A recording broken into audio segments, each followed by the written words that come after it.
Okay, hello all, and welcome to the next episode of the Speed Mooting podcast. My name is John Dove, and I'm the founder of Speed Mooting. Today we have a very special guest. Our guest today is Jas Dhaliwal. He is a barrister, and not only has Jas judged at many of our competitions, he was one of the first people to transition from being a competitor when he was a student to becoming a judge now that he is a practitioner. So welcome onto the podcast, Jas. Thank you, John. Nice to be on. Thank you for having me. Great to have you. So we'll start with just a brief introduction. So, Jas, would you like to say which chambers you're with and what you do? Yep. So I'm at Citadel Chambers. I'm a self-employed criminal barrister.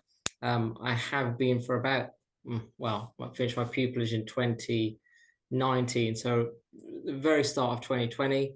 And I do almost entirely criminal work now. The start during my pupillage, it was more or less split 50-50. I did 50% civil, 50% criminal.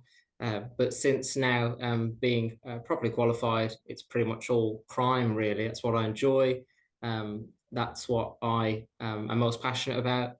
And that's what I do day to day. Yeah.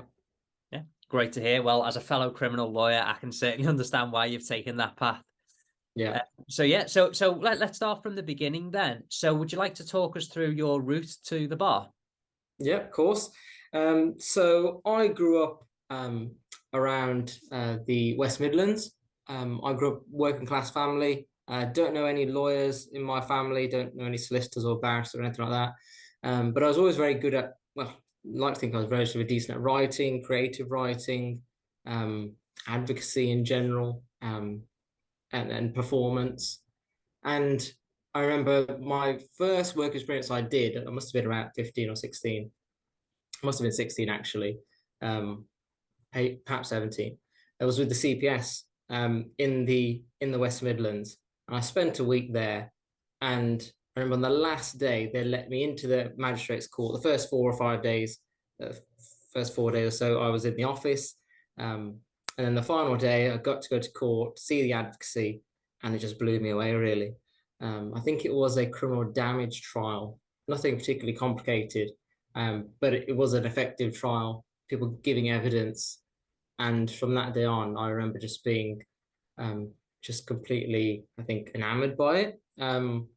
I was just amazed. I just thought, wow, how can people do this for a job? And it sounds like something so challenging and rewarding at the same time, and also quite heavy. The responsibility is heavy.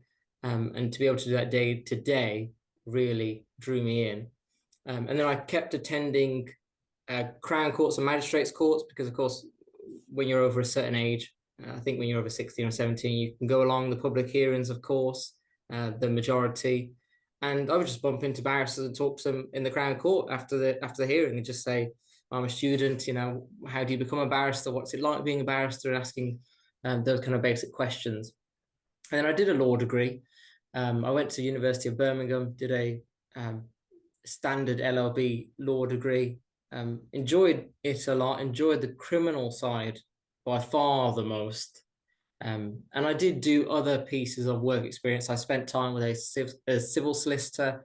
I spent time in one of the big commercial magic circle firms for a week.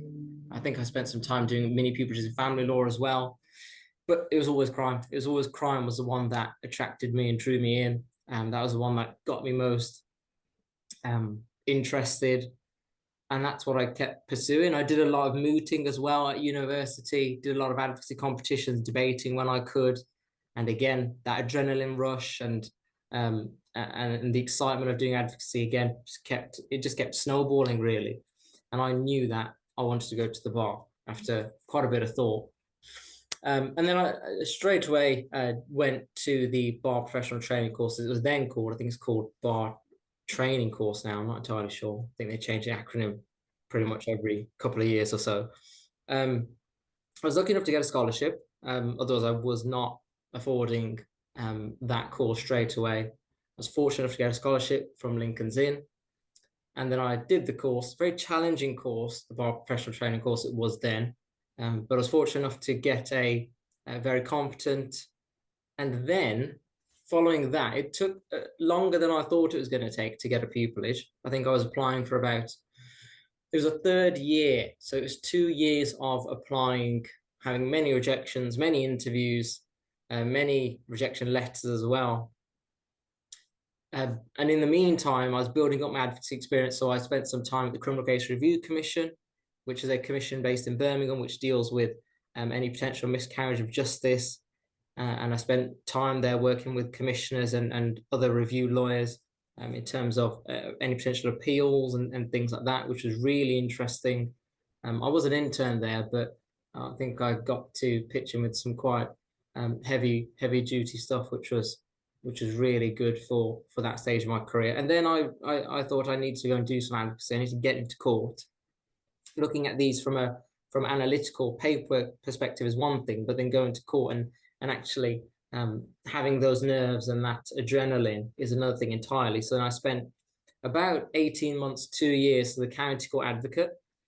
So I was doing all sorts of county court work, possession hearings, small claims trials, infant approval hearings, those types of things.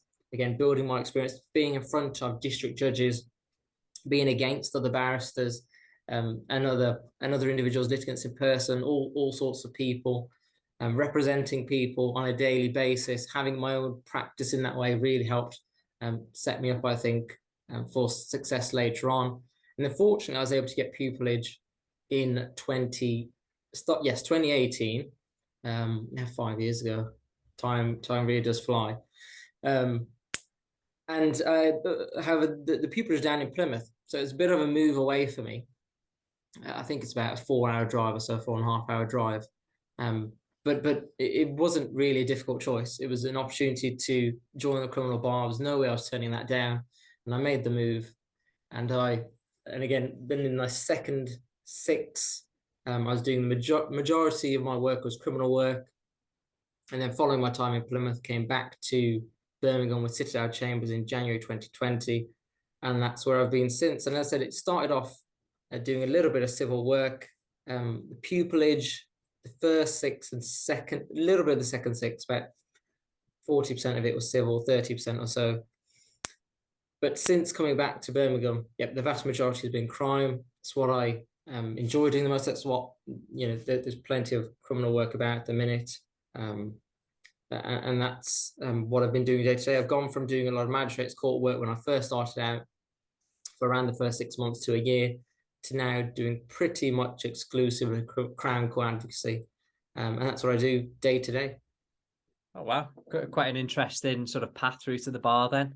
And to be honest, something that we hear quite regularly, it's quite uncommon these days for people to jump straight from academia to the bar course to pupillage. So I think you made the most of your time there in that sort of gap between finishing the bar course and actually getting into pupillage. But one of the things that you said there, which I think was fantastic, is actually getting into court. I used to do the same thing when I was at university. If I had any days off or an afternoon off or something, go into court, watch some advocacy.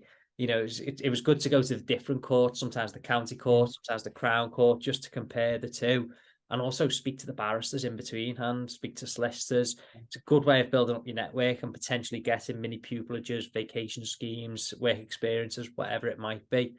So I used to do exactly the same thing. So I'm glad that you said that.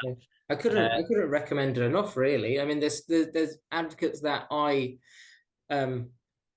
work with now, or opposing counsel now, who are people who were the people I would speak to in between hearings and try to get bits of advice from, or watch them in court 10 odd years ago now. And there's nothing really, I think, that makes it more real than physically seeing it and seeing it be done. Because as I said, I didn't come from a background of any lawyers that I could speak to about what's it like to be a barrister. I didn't know anyone who could fill in that knowledge gap. So going there and seeing it makes it as real and as authentic as it can be. So it really helps give you that knowledge. Yeah, definitely. Okay. All right. So, of course, you've got your current role, and you were saying that you're tending to do a lot of Crown Court advocacy these days. So when you first started out, did you say that you were doing any sort of bits of civil work as well? I was, yes. not a great deal of complexity, more straightforward hearings, mainly small claims, trials, issues around contracts or generally car crashes, a liability in that sense, personal injury,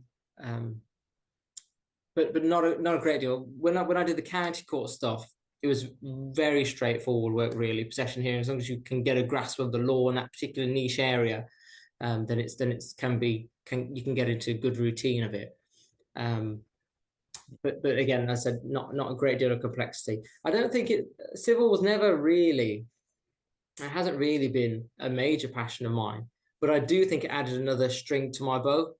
Because, of course, as I said, I started the county court stuff in order to get into court, really. And that's what it did. It achieved that. And then when I started my pupillage, it gave me another string to my bow to be able to say to Chambers, look, I can pitch in with this work and help here, and as well as just the crown, or sorry, the criminal stuff, which is my bigger passion. I've never hidden that. But I think it's important to have other weapons in your arsenal, if I use that word. Yeah, definitely. Well, the question I was going to ask was, is there a difference in style or presentation style between how you present to, say, a deputy in the county court than how you will present to a jury? Do you find that you have different styles of advocacy? Definitely different, very different. And that's a good thing, I think, about the last few years, that I have had all these different types of audiences. So for the first 18 months, as I say, being in any type of court, I was just in front of deputy district judges or district judges.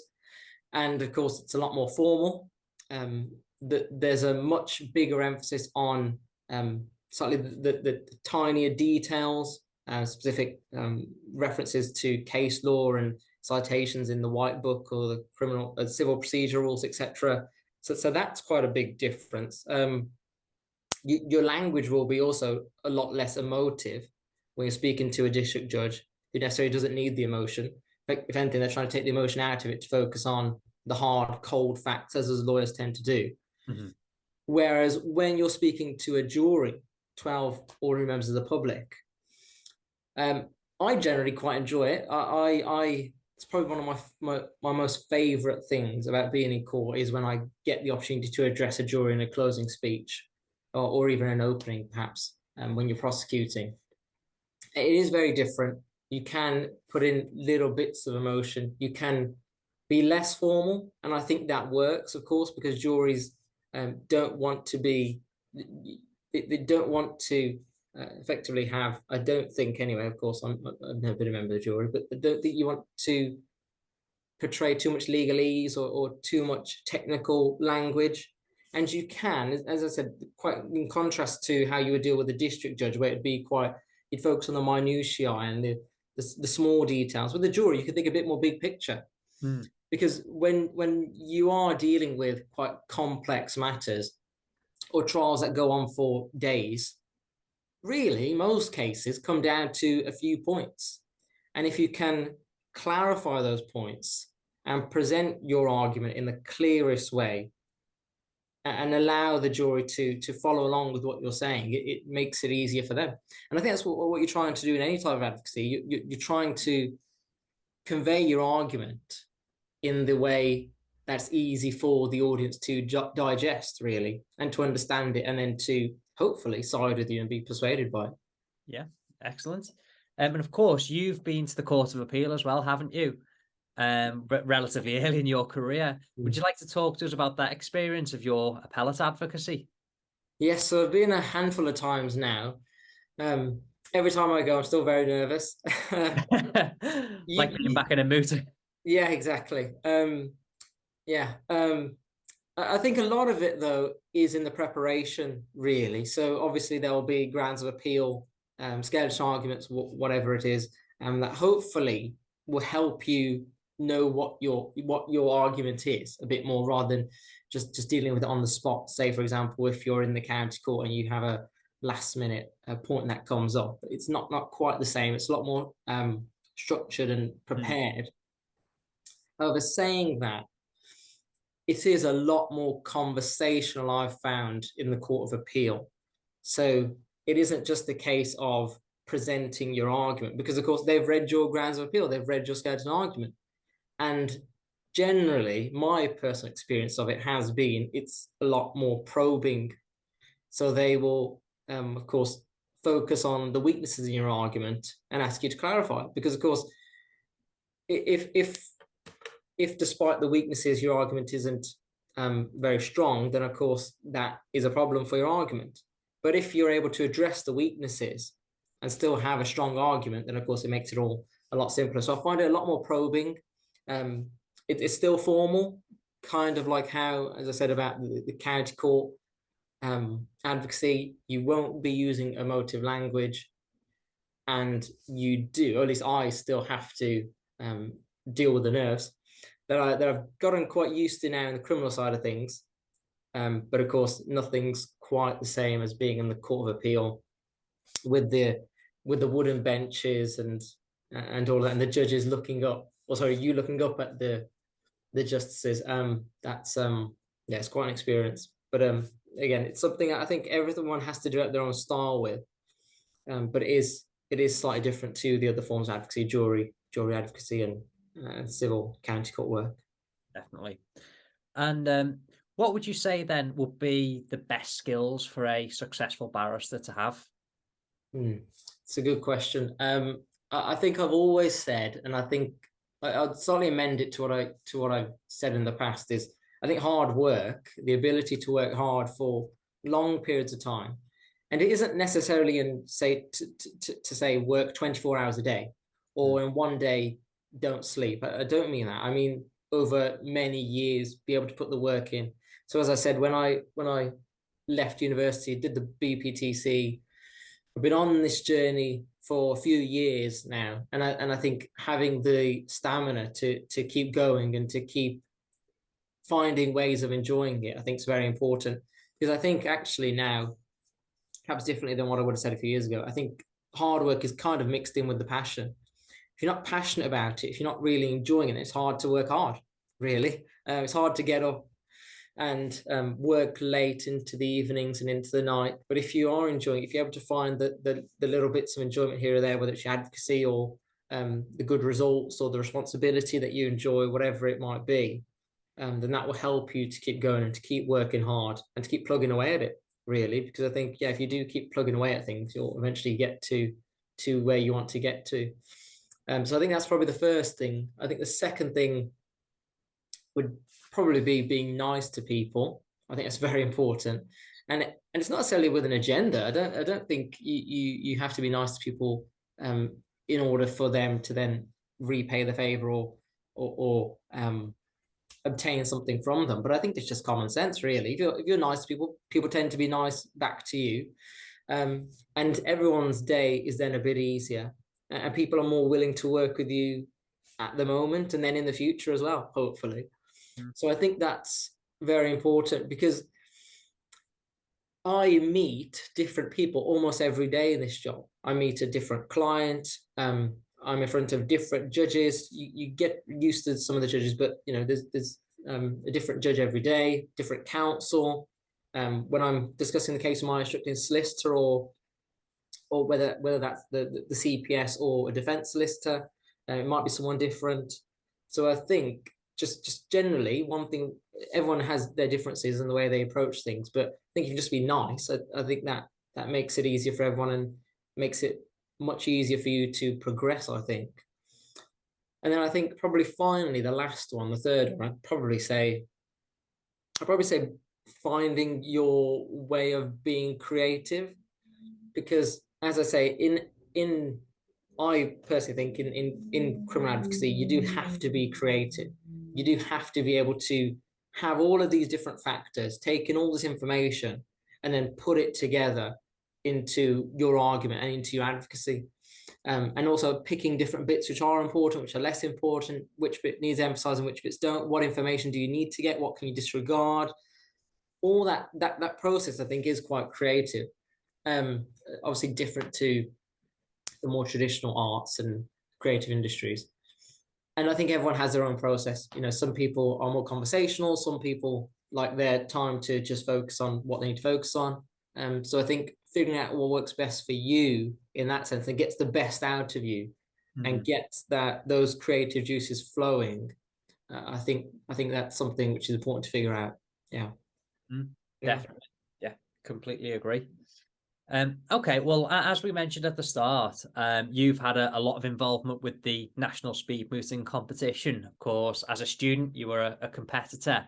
And then since you've qualified, you've judged at several competitions, both in person and online. So you've seen a lot of advocacy, both in our mooting competitions and our other forms of advocacy. What are some of the common mistakes that you've seen from some of our competitors over the years? Oh, common mistakes. Well, I've definitely seen more good than bad. I've seen lots of really good advocacy, which is always good to see. But I think in terms of common mistakes, I think the main one probably is talking too fast, really, because of course then when you're speaking too quickly, it's hard for the audience to receive it, that the person who's trying to listen to it to take it all in. That it also makes it more difficult then to deal with judicial intervention when you're talking so quickly and trying to just get through your argument. When you're then put to a stop to be asked the question, it then can knock you off balance quite easily. So I think, and for me as well, that was something I struggled with, just slowing it down a bit, and taking your time. And then, so I think that's probably the one that stands out the most to me. And then I think aside from that, probably little fidgeting things that people have that are impossible to control. What I do now, because I used to do it quite a lot with my hands, I always, when I'm in court, I tend to have a pen, whether it's just in between my hands or just in one of my hands, and then the other hand perhaps on the bench or on the lectern or something, which makes it all a bit more straightforward. But people do tend to sometimes move around a lot and fidget a lot, which is completely involuntary and obviously subconscious a lot of the times. But I think that's something that you do get as you get more used to it. You're then able to, once you're in control of the material in your head and the words that you're saying, then you can focus on the body language as well. But I do think something that can make a bit of a difference as well. Brilliant. Good tips there. And do you have any sort of general advice for sort of mooting competitions or any general advice for advocacy? I think perhaps the main piece of advice I'd probably give is to master the material, really. If it can be tricky, of course, when you've got all this material and all these documents, but that's kind of the job, really. And we are landed with lots of pieces of paper, lots of information, quite last minute a lot of the time, and you have to be able to absorb it as best you can. And the best way that you can develop that kind of short-term memory is just by keep doing it, really. Keep doing it. That will then help you when you it will then help you come across more authoritative in the way you're speaking, because you've got the material in your head. There is that saying, there's that saying quite often when people say fake it, or just fake the confidence, or put on the act. But I think nothing really beats actually knowing what you're talking about. So if you can master the material as best you can, it's not easy, especially when you're first doing your first few moots. And then, of course, it will also help you with your judicial interventions, because once you've got all the material in your head and you can think quite reflexively about things, you'll give better answers to questions, and that always comes across well. Yeah, definitely great answer there, and I completely agree.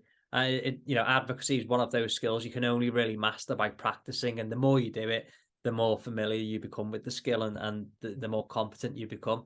And it's kind of linked in with the confidence issue, because quite often people are unconfident initially when it comes to advocacy, but it's only because they've not done much of it. The more advocacy you do, the better you become at the skill, the more confident you become. So it's a snowballing effect. So great answer there. So just coming back then, just on an advice point, do you have any general advice for sort of aspiring barristers then, in terms of advice for pupillage applications, or potentially even advice for interviews? For pupillage applications, I think probably it's slightly probably different now. It's been a few years since I was applying, but of course, I think try to get other people to read through your application if you can, and just give you little tips and little piece of advice. Of course, it always helps someone just to read through it just from a spelling check point of view, because you always miss one or two things. And I think in terms of interviews, it's funny because I think for interviews, I actually struggled, I think, with the nerves during my first interview. And then when it came to the third year or the third round of interviews I was doing, I think I just kind of let go a little bit of the expectation or the worry of getting pupillage or not, because of course, so it's in your head a lot of time, I need to get pupillage. This is what I've worked so hard for all these many years, and it can feel quite pressured. But I think if you can generally just focus on other things in your life, and I think that's what helped me get pupillage in the third round that I got it. I think I just came in a lot more relaxed in my interviews, and I think that helped me come across better, rather than feeling quite pressured and having all these expectations and feeling the pressure of previous rejections. I think when you go in, you've got other things going on, and so you can just think, well, look, if I get it, great, that's obviously perfect, and that's the dream. But if not, it's not going to be the end of the world. So I've got other things I can do and I can achieve. And I think having that mindset really helped me anyway with the interviews in the final year. Yeah. Perfect advice. I think that's a good way really to take the pressure off, isn't it? Because quite often people can go into interviews, as you say, and they've got the weight of the world on their shoulder and think, this is it, it's this interview or nothing. But the reality is, if you're good enough to get interviews, you're good enough to get further interviews in the future. So, don't put all the pressure on yourself. Go in, do the best that you can. And, if it doesn't work out, maybe it wasn't meant to be, and hopefully the next one will go better. Yeah, and I think a lot of that actually you can probably apply to advocacy and mooting competitions. I remember when I would do my first few moots, I really wanted to do well and to impress the judges and hopefully win the moot. But then when you do it a few times, I think you can kind of settle into a bit of a rhythm and then realize what every attempt is a way for me to learn and just get better. And if you go in with that approach of just constant improvement, I'm going to try and pick up at least a couple of things that I can then do next time, and you keep doing that, then eventually you'll be quite good, hopefully. Yeah, completely agree. Well, you've given us some great advice so far, Jas. We're going to jump on to the quick fire round now. So a little bit less pressure for yourself, the fun questions now. So we'll start with a nice simple one. What is your favorite food? Oh, my favorite food. Probably chicken parmesan. Yeah. Okay. Yeah, I like a good chicken parm. Yeah, it's great. I've made it a few times now. I still tend to burn it a little bit, so I'm still improving.